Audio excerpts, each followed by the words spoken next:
नमस्कार. तिरंगा न्यूज वृत्तवाहिनीवर आपले मनपूर्वक स्वागत. आता पाहूया आजच्या काही ठळक घडामोडी.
आणि ज्यांनी खऱ्या अर्थाने या सगळ्या संगमनेर तालुक्याचा कायापालट केला असे राज्यातील सहकाराचे महामेरू आदरणीय सहकार मंत्री भाऊसाहेब संतोषी थोरात तथा दादा यांना आज त्यांचं पुण्यस्मरण आपण या ठिकाणी करत आहोत.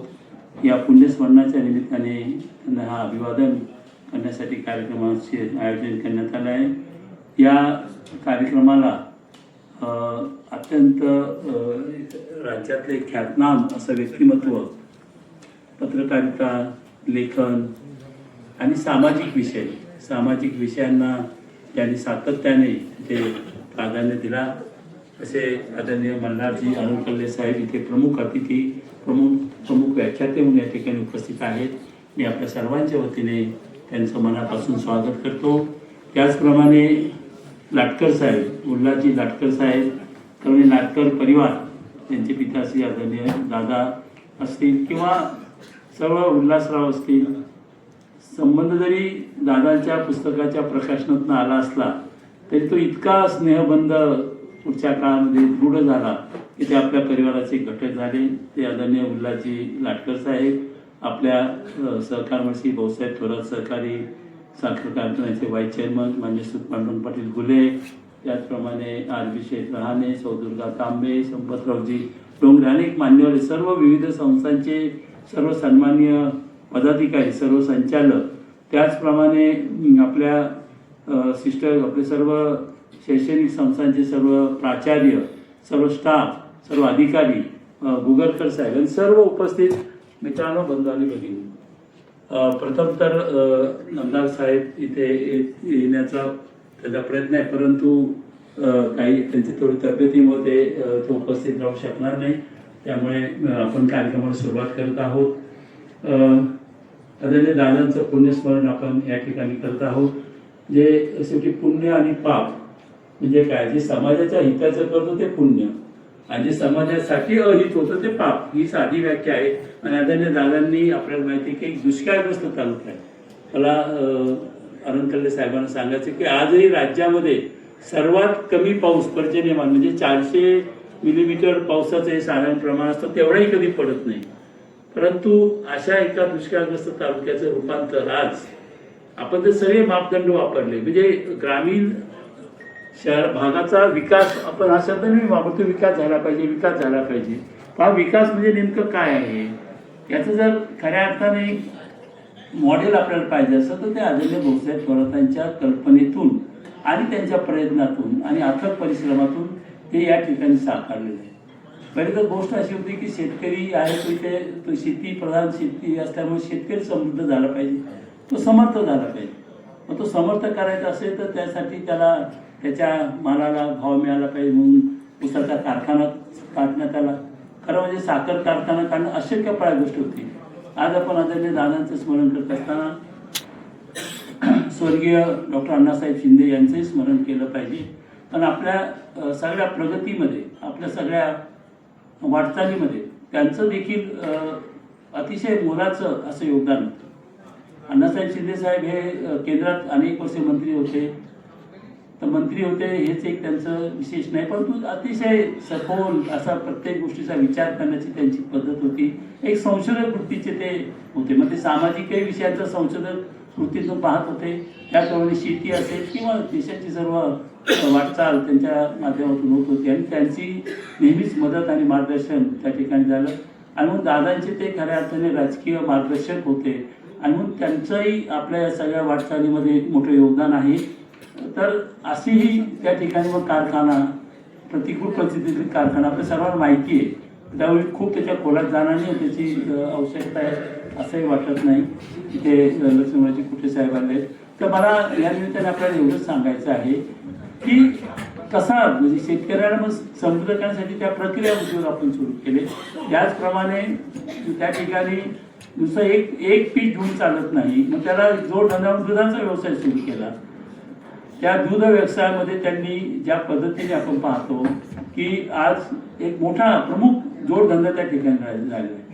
म्हणजे इथे दूधच मिळत नव्हतं, म्हणजे आपण पाहतो अश्वत्थाम्याची गोष्ट सर्वांना माहिती आहे, त्याच्या आईने पीठ काढून त्याला दूध म्हणून दिलं होतं. इतकं ते स्केअरसिटी ऑफ मिल्क होतं आणि ती दुधाची क्रांती झाली. त्यामध्ये आदरणीय भाऊसाहेब थोरातांचा, अण्णासाहेब शिंदेनी दिलेला तो विचार होता, त्याच्यामध्ये आपण खूप पुढे गेलो. आता नुसतं शेती, त्याचे जोडधंदे हे खरं आहे, परंतु त्याचबरोबर त्याच्या शेतकऱ्यांच्या मुलाला, ग्रामीण भागातील मुलांना उत्तम शिक्षण मिळालं पाहिजे. किंवा सह्याद्री बहुजन विद्याप्रसारक समाज संस्था असेल, अमृतवाहिनी इंजिनिअरिंग कॉलेज असेल. पण आज तर इतकं विस्तार झाला त्याचा की आपण बघतोय की, आणि महत्वाची गोष्ट अशी आहे की आदरणीय भाऊसाहेब थोरातांची काही जीवनमूल्य होती.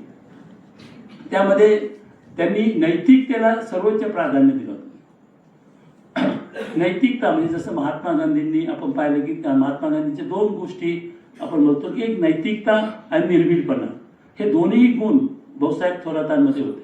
आणि त्यामुळे ते निर्भीडपणाने त्या ठिकाणी वापरायचे आणि जे सत्य आहे त्या सत्याच्या बाजूनी ते सदैव त्या ठिकाणी ठामपणाने उभे राहायचे. आणि नैतिकता हा त्यांच्या आणि नैतिकतेचं सहकाराचा फार जवळचा संबंध दिला. किंवा तो आत्मा आहे, जिथे नैतिकता संपते तिथे सहकार संपतो. आणि म्हणून आपण पाहिलं असेल की संगमनेर पासून तर राज्यापर्यंत त्यांनी राज्य बँकेचंही नेतृत्व केलं. अनेक वर्ष, जवळजवळ 40-50 वर्ष ते राज्य बँकेचे संचालक होते. दोनदा ते चेअरमन झाले होते. मग एक कार्यकर्ता म्हणून आपण जे पाहतो की आपण समाजाचं नेतृत्व करतो. ठीक आहे, त्यांनी कोणी राज्य पातळीवर करत असेल, कोणी तालुका पातळीवर करत असेल, कोणी गावच्या पातळीवर करत असेल. परंतु ही जी जीवनमूल्ये त्यांनी जपली, ती जीवनमूल्ये खऱ्या अर्थाने हा त्यांचं, मी म्हटलं की कालच सांगितलं की पुण्यस्मरण म्हणजे काय, त्यांनी जी पुण्याई मिळवली, ती जी लोकसेवेतून लोकांच्या उद्धारासाठी झटून ती मिळाली, ते विचार आपण खऱ्या अर्थाने अंगी बाणवणं हे खऱ्या अर्थाने पुण्यस्मरण आहे. केवळ इथे आपण त्यांच्या नावाने तिथे सर्व करणं, तिथे नमस्कार करणं, वंदन करणं म्हणजे पुण्यस्मरण ठरत नाही. मध्यंतरी मी व्हिएतनामला गेलो होतो. तिथे हो ची मिन यांचं स्मारक आहे. म्हणजे तसा त्या हो ची मिनच्या स्मारकावर एक फार सुंदर वाक्य लिहिलं आहे.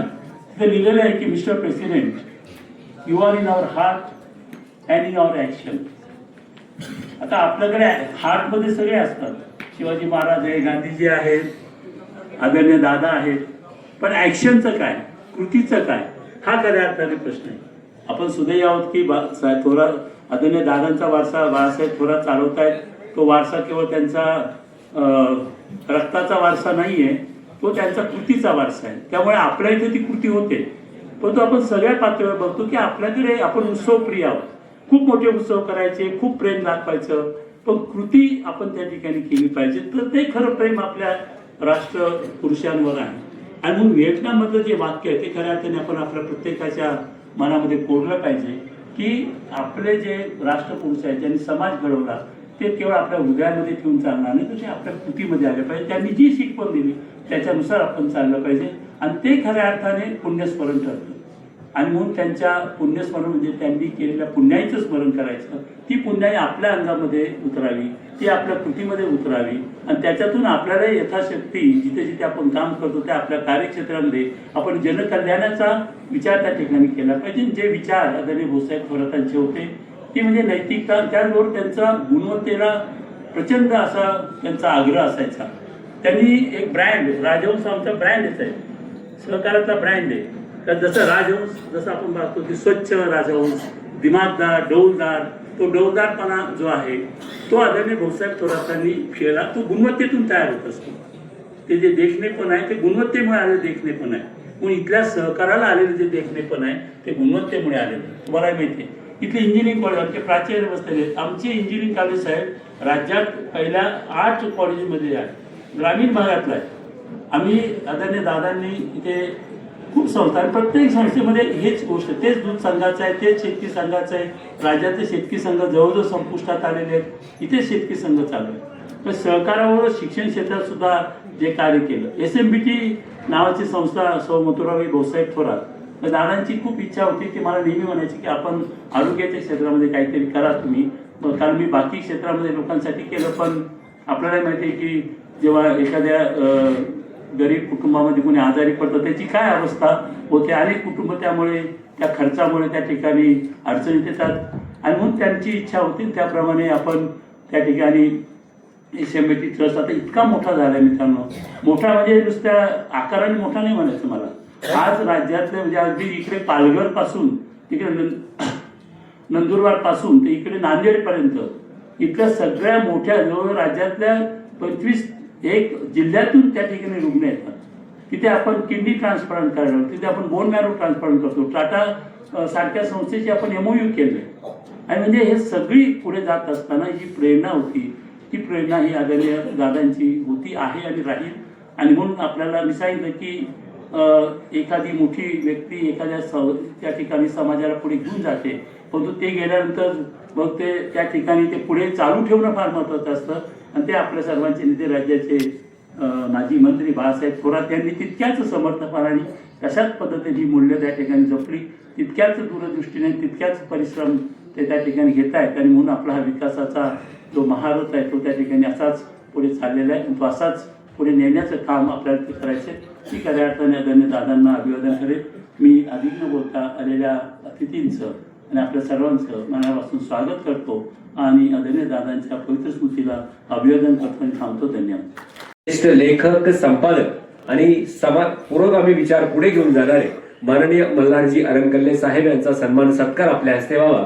आदरणीय डॉक्टर साहेबांच्या हस्ते अमृत उद्योग समूहाच्या वतीने प्रमुख अतिथींचा सन्मान सत्कार या ठिकाणी होतो आहे.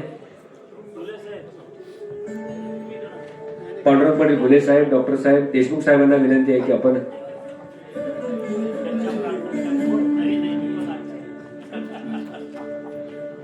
कारखाना आणि अमृत उद्योग समूहाच्या वतीनं विनम्र अभिवादन या ठिकाणी केलं जाते.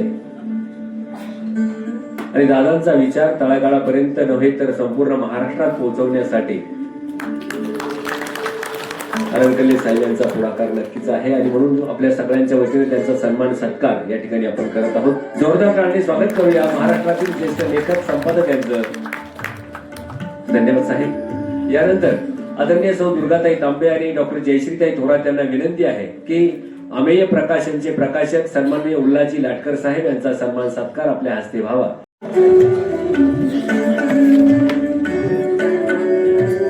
टाळ्यांच्या गजराने आपण लाटकर साहेबांचं स्वागत करूया. आलेल्या सर्व मान्यवरांचं मी कारखान्याच्या वतीनं मनपूर्वक स्वागत करतो. नमस्कार. आता काही वेळापूर्वी आदरणीय दादांच्या पवित्र स्मृतीला पुष्पचक्र वाहून आदरांजली वाहून आपण सगळे या ठिकाणी उपस्थित झालो आहोत. डॉक्टर साहेबांनी आता बोलताना उल्लेख केला, आपण दादांचं आज पुण्यस्मरण करतो आहोत, म्हणजे पुण्याचं स्मरण करतो आहोत. हे पुण्य कुठलं? तर जी जी चांगली कामं आदरणीय दादांनी उभी केली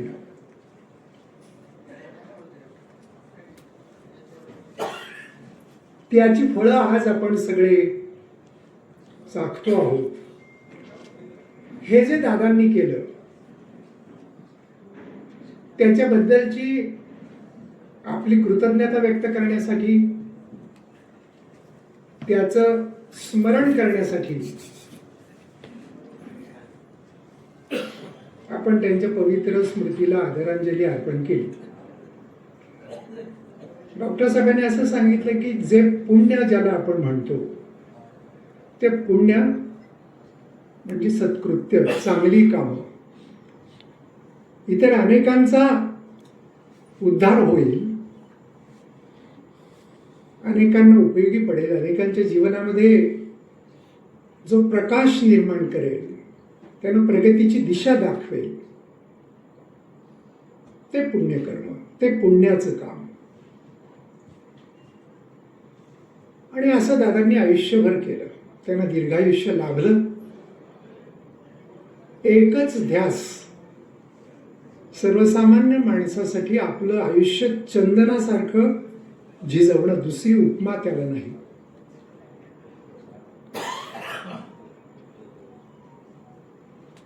आणि मला असं वाटतं, मी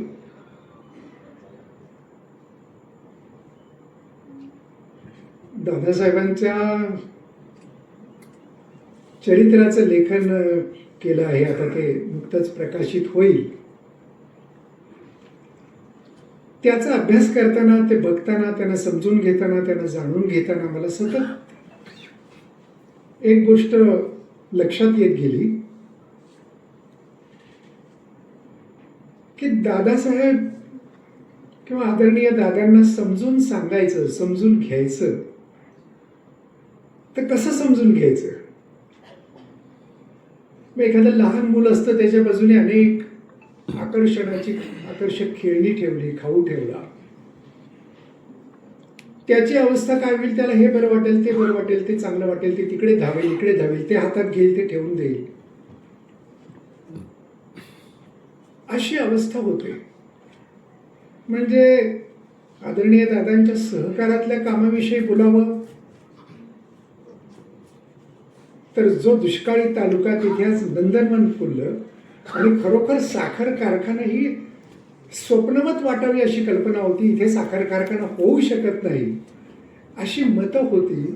तिथे त्या कारखान्याची उभारणी होती आणि राज्यातला 1 नंबरचा कारखाना, VSIचे अनेक पारितोषिकं मिळवलेला कारखाना.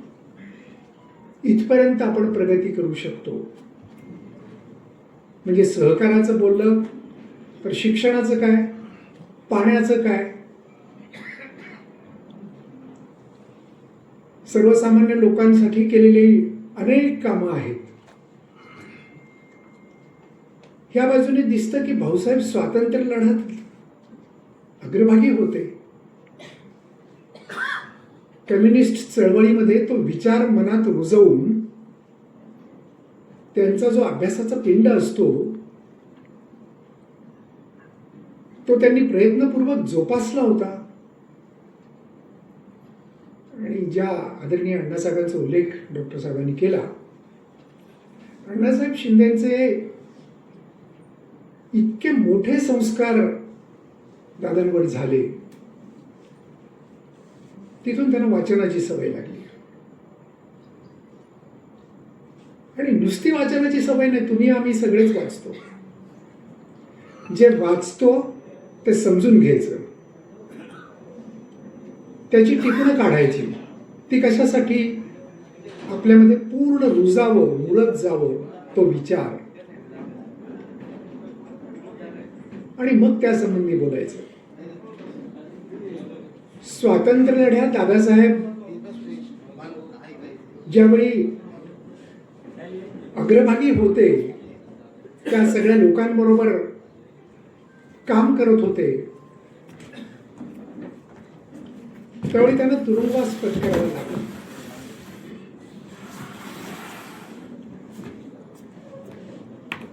त्या तुरुंगवासामध्ये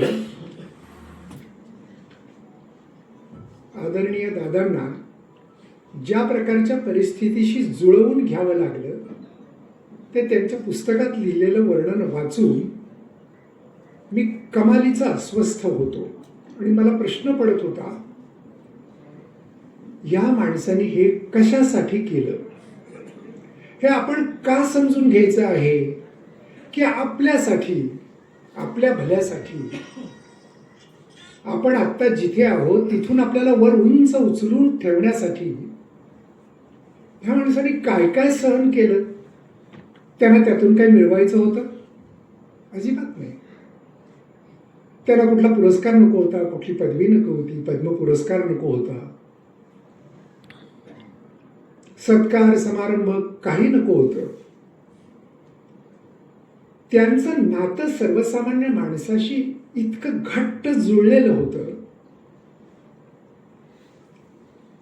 त्याला त्यांना बरोबर घ्यायचं होतं,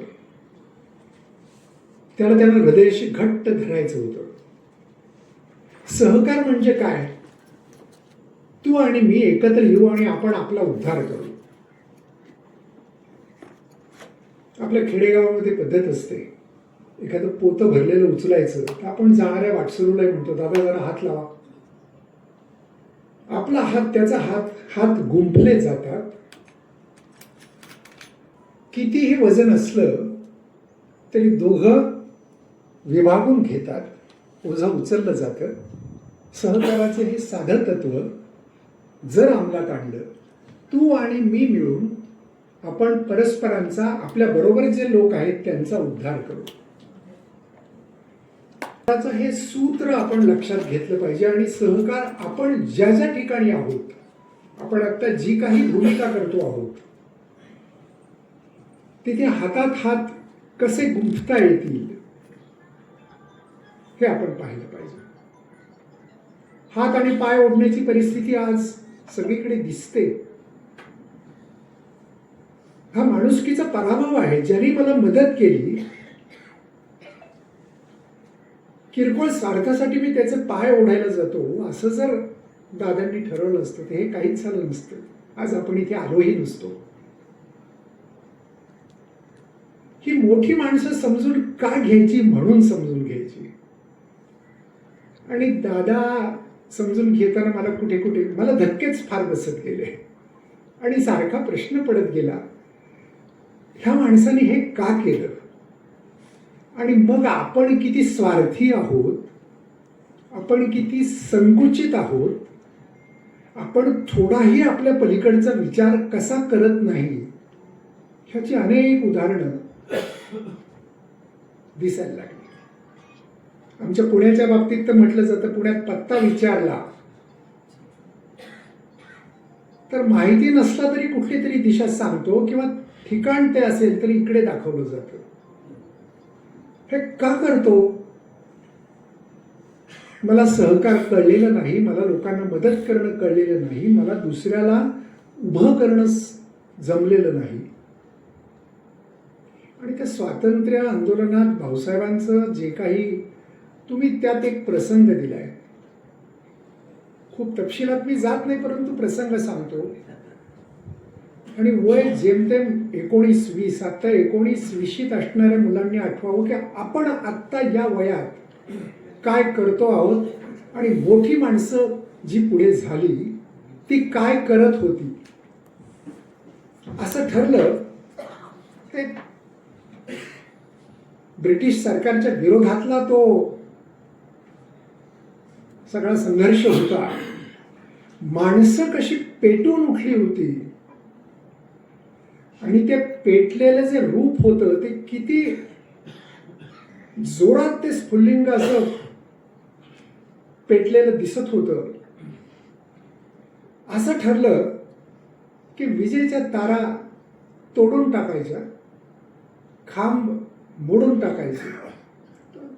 असहकाराचं जसं हे होतं तसं एक तो संघर्षाची एक ती लक्षात घ्या. तरुणपणातला माणूस ज्याच्या पुढे तुमच्या माझ्यासारखं सगळं आयुष्य पडलेलं आहे, शेतकऱ्याचा मुलगा, शेतकऱ्याच्या घरातला मुलगा, शिक्षणाच्या वाटेत असलेला, पण स्वातंत्र्य आंदोलनाकडे गेले आणि त्यात भाऊसाहेब नेतृत्व करत होते त्या टीमचं. जिथे जायचं होतं तारा तोडल्या, खांब वाकत नव्हता, मोडत नव्हता. खूप प्रयत्नपूर्वक केला स्वतः. हेच पुढे होते, हेच नेतृत्व करत होते त्या टीमचं. पायावर पडला, पाय सुजला. तसेच अनेक मोठं अंतर चालून गेले. पुन्हा प्रश्न मला जो पडला तो येतो की ह्या माणसाने का केलं. मला आता माझा रोज घास खाताना जो मी खूप आनंदाने, सुखाने, सगळ्या सुखसोयींनी युक्त अशा परिस्थितीत राहून घेतो आहे, त्यासाठी त्या माणसाने त्याच्या अंगावर, त्याच्या पायावरती खांब पडला. ते कशासाठी सहन केलं. मला त्याची पुसटशी तरी जाणीव असते का. असली पाहिजे म्हणून दादांसारखी माणसं समजून घ्यायची. स्वातंत्र्य आंदोलनात ज्या कोठडीत त्यांना ठेवलं होतं तिथलं वर्णन तुम्ही पुस्तकातलं वाचा, मी त्याचा उच्चार करत नाही. अंगावर काटा आणणारं ते वर्णन आहे. ज्या पोलीस अधिकाऱ्यांनी अटक केली त्यांनी सांगितलं, अरे तू चांगल्या घरातला दिसतोयस, तू हे कशासाठी करतोयस. उद्देश एकच होता, हे मला घडवून आणायचं, हे मला करायचं. ज्या साखर कारखान्याविषयी आपण बोललो आणि नंतर सहकाराला अनेक धुमारे फुटत गेले, तो साखर कारखाना म्हणजे भाऊसाहेबांसारख्यांनी मनात आणलं आणि साखर कारखाना उभा राहिला असं झालं? असं अजिबात नाही झालं. परवान्यापासून अनेक पातळ्यांवरती संघर्ष करावा लागला, लढावं लागलं, पटवून द्यावं लागलं, काही अटी मान्य कराव्या लागल्या. जुनी मशिनरी घ्या, हो, उद्देश एकच, मला माझा माणूस उचलून उभा करायचा आहे. आज इतकं भव्य स्वरूप दिसतं, संगमनेरचं आज पालटलेलं स्वरूप असतं. 60 वर्षापूर्वी 70 वर्षापूर्वीचं संगमनेर आणि हा सगळा परिसर आपण जर डोळ्यापुढे आणला तर काय असेल हो अवस्था? आज केवढं स्वरूप बदललंय. नळ सोडला की पाणी येतं, तिथे पाऊस कमी पडतो. हा पर्जन्य छायातला प्रदेश आहे, हे सांगूनही पटत नाही.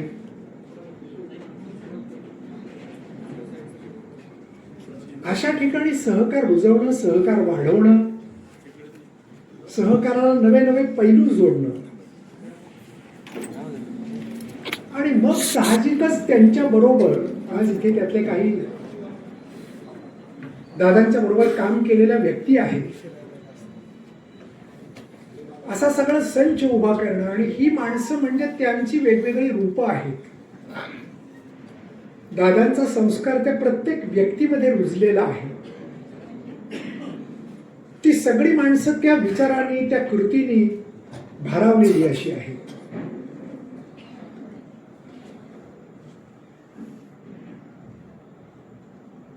दादा पुढे राजकारणात जरूर गेले, पण त्याच्या अगोदरचं त्यांचं समाजकारण जे दिशादर्शक होतं ते माझ्या दृष्टीने फार मोलाचं होतं. स्मरणार्थ त्यांना आदरांजली अर्पण करण्यासाठी आपण सर्वजण उपस्थित आहात. प्रथमतः आपलं सर्वांचं अमृत उद्योग समूहाच्या वतीनं स्वागत करतो आणि आभार मानतो. या ठिकाणी ज्यांनी आपणाला महत्त्वाचं असं दादांच्या जीवनावर एक वेगळं असं मार्गदर्शन केलं ते सन्माननीय मल्हारजी अरणकल्ले साहेब, त्याप्रमाणे श्रीयुत लाटकर साहेब, कार्यक्रमाला उपस्थित असणारे आपले सर्वांचे स्नेही डॉक्टर सुलेरी तांबे साहेब, दुर्गाताई तांबे, जिल्हा बँकेचे व्हाईस चेअरमन माधवरावजी कानवडे, आरबीशे चव्हाणे, लक्ष्मणराव कुटे, लोकसंघाचे चेअरमन रणजितजी देशमुख, युवक काँग्रेसच्या अध्यक्षा जयाताई थोरात, शेतकी संघाचे चेअरमन संपतरावजी डोंगरे, या ठिकाणी बरीचशी मंडळी, माझ्यासमोर अनेक ज्येष्ठ मंडळी, श्रेष्ठ मंडळी बसलेल्या आपणा सर्वांचं दादांच्या स्मृती दिनाच्या निमित्तानं आभार मानतो आणि तुमचं स्वागतही करतो. आणि कार्यक्रम संपल्यानंतर अशाच नवनवीन घडामोडी पाहण्यासाठी आजच आपल्या तिरंगा न्यूज यूट्यूब चॅनलला लाईक करा, सबस्क्राईब करा, तसेच अनेकांना ग्रुपमध्ये फॉरवर्ड करा. संपर्क राजेश जेधे 98 50 42 51 15.